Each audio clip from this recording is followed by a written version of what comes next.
July the 12th, 2019. Guys, you're looking at the latest computer models. This is from Sky Tower, and it's all of the kind of world models put together. And most of them are saying that the storm is about to turn. Now, yesterday we saw it turn north, get close to Louisiana shoreline. Last night, turn back. Now, you can see to where, when we go to the radar, the upper part of the rotation is already skimming the coast of Louisiana, guys. Now, it's early 6:46 a.m. here. The satellites are showing the sun rising over there. But if you look at this, again, up the Mississippi River, from there west to getting over into western Louisiana.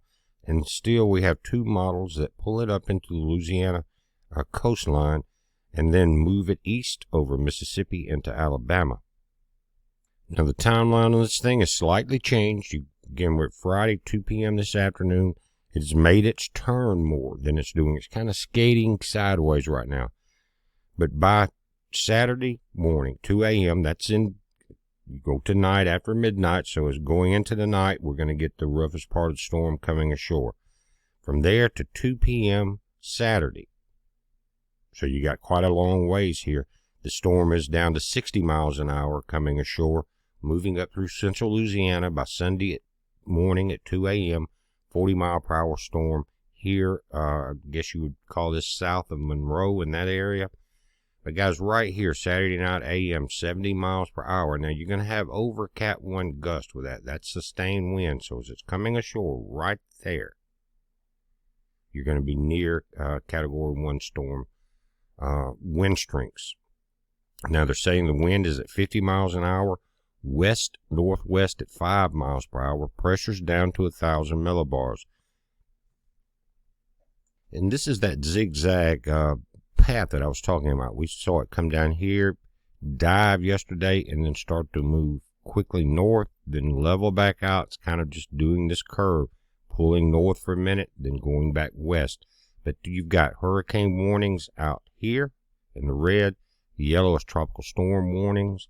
And the blue is Tropical Storm Watch. That covers the entire Mississippi coast. And in the pink, you have a Hurricane Watch. So this is pretty much from the Alabama-Mississippi line almost to the Texas-Louisiana line. You've got one kind of warning or the other. But the most dangerous area right now is in the red. And if you ask me if the storm turns and comes straight up through here, your top end of the storm is dry. You'll see that on the radar. But your backside that's going to be pulling in will pull the most moisture to the northeast quadrant of the storm as it moves north through Louisiana.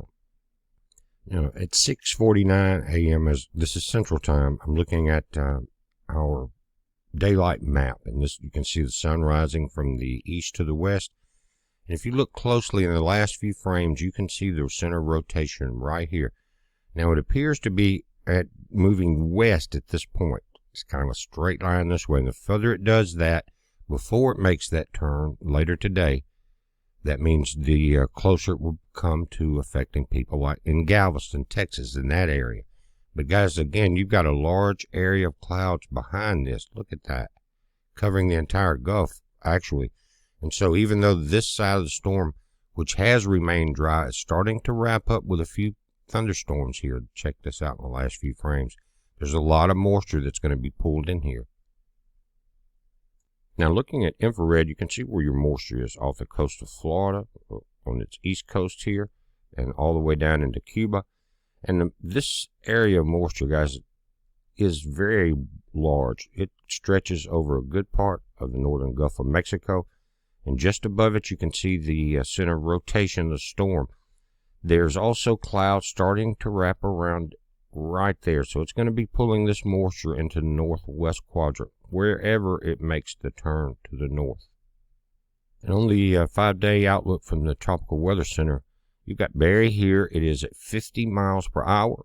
Central pressure has now dropped below 1,000 at 998. So it's strengthening, moving west-northwest at 5 miles an hour. Picked up a little speed. It slowed down to about 3 last night. And this system that we've been watching in the Atlantic, still hanging in there through all of this high pressure and the Saharan dust. But now it's at a 20% chance of cyclone formation in 5 days. Tropical wave located nearly 1,000 miles west-southwest of the Cabo Verde Islands continues to produce a small area of showers and thunderstorms. Some development of the wave is possible during the next day or so while it moves westward at 15 to 20 miles per hour. Environmental conditions are expected to become unfavorable for development by Sunday.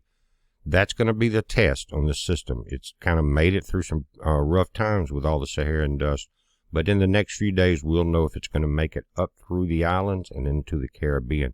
But guys, we're watching this. You watch it. It's a heads up. Be safe.